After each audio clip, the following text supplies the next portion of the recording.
नमस्कार. निवेदक विठ्ठल पवार या माझ्या यूट्यूब चॅनलमध्ये आपल्या सर्वांचं सहर्ष स्वागत.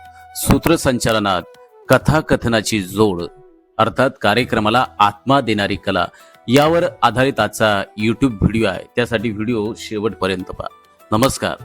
मान्यवर उपस्थित सज्जनो आणि आदरणीय शिक्षक वृंद आणि माझ्या प्रिय मित्रांनो, आज मी तुम्हाला सूत्रसंचालनातील असा एक महत्त्वपूर्ण घटक या ठिकाणी सांगणार आहे, जो पुस्तकात फारसा सापडत नाही, पण ज्याबद्दल कार्यशाळांमध्ये कमी बोललं जातं, पण ज्यांच्याशिवाय सूत्रसंचालन पूर्णच होत नाही. तो घटक म्हणजे कथाकथनाची जोड होय. सूत्रसंचालक फक्त कार्यक्रम पुढे नेत नाही.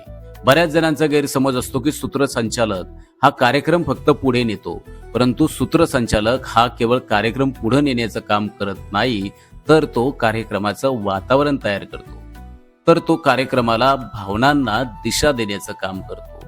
सूत्रसंचालक त्या कार्यक्रमातील शब्दांना एक अर्थ देण्याचं काम करतो. आणि हे मित्रांनो सगळं जिवंत कशामुळं होतं माहिती आहे का? तर हे सगळं जिवंत होतं ते म्हणजे कथेनं.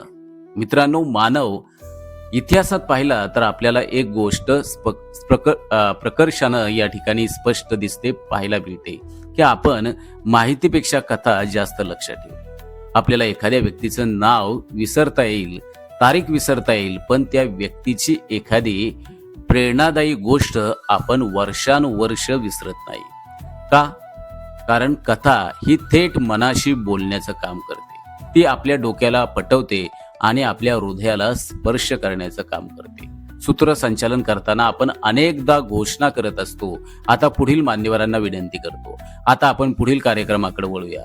हे आवश्यक आहे, पण जर यामध्ये कथा नसेल तर तो कार्यक्रम चालतो, परंतु त्या कार्यक्रमामध्ये जिवंतपणा येत नाही, म्हणजे जिवंतपणा राहत नाही. कल्पना करा, पुरस्कार वितरण सोहळा आहे. तुम्ही फक्त नावं जाहीर केली, टाळ्या वाजल्या, पुरस्कार दिला आणि दुसरीकडे तुम्ही सांगितलं ही ती विद्यार्थिनी आहे जिनं पहिल्या परीक्षेत अपयश पाहिलं पण हार मानली नाही, रात्रंदिवस अभ्यास केला आणि आज ती इथं उभी आहे. आता सांगा, कोणता क्षण तुम्हाला जास्त प्रभावी ठरेल? कथा कार्यक्रमाला भावनिक उंची देण्याचं काम करते.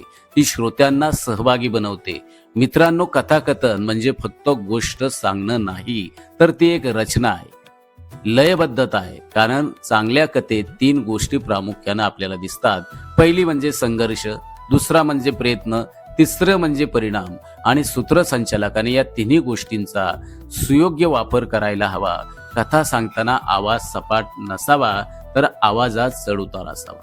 महत्वाच्या क्षणी विराम असावा, डोळ्यांनी संवाद असावा. लक्षात ठेवा, कथेतला विराम हा शब्दाने इतकाच ताकदवान असतो. जेव्हा तुम्ही थोडा क्षण शांत राहता, तेव्हा श्रोत्यांची उत्सुकता आपुसकच वाढत असते. आणि आणखीन एक महत्वाची गोष्ट तुम्हाला सांगायची की ती म्हणजे कथा कार्यक्रमाशी जोडलेली असली पाहिजे. सांस्कृतिक कार्यक्रम असेल तर परंपरेची गोष्ट, प्रेरणादायी कार्यक्रम असेल तर संघर्षाची गोष्ट, शैक्षणिक कार्यक्रम असेल तर ज्ञानाची गोष्ट. अनावश्यक कथा सांगून वेळ वाढवणं हे कौशल्य नाही. योग्य वेळी योग्य कथा सांगणं हे कौशल्य आहे. मित्रांनो, महान वक्ते, नेते, शिक्षक हे सगळे उत्तम कथाकार असतात. ते फक्त विचार मांडत नाही, तर ते चित्र रंगवण्याचं काम करतात. सूत्रसंचालक हा कार्यक्रमाचा सूत्रधार असतो. तो धागे जोडतो आणि कथा हा तो धागा असतो जो प्रत्येक भागाला एकत्र बांधण्याचं काम करतो. जर कार्यक्रम एक माळ असेल तर कथा म्हणजे त्या माळेतील मोती, आणि मोती नसतील तर तो दोरा दिसेल, आणि मोती असतील तर सौंदर्य दिसेल. शेवटी आपल्याला एकच सांगतो, सूत्रसंचालनात शब्द महत्वाचे आहेत, पण त्या शब्दांना आत्मा देणारी गोष्ट म्हणजे कथा.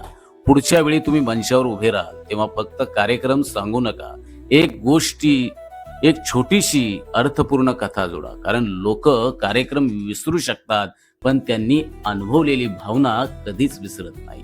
आणि भावना निर्माण करण्याची ताकद मित्रांनो कथाकथनात आहे. धन्यवाद. कसं वाटलं मित्रांनो हा व्हिडिओ? कमेंट्समध्ये नक्की कळवा. आणि निवेदक विठ्ठल पवार या यूट्यूब चॅनेलवर तुम्ही नवीन असाल तर माझ्या यूट्यूब चॅनेलला सबस्क्राईब करा. धन्यवाद.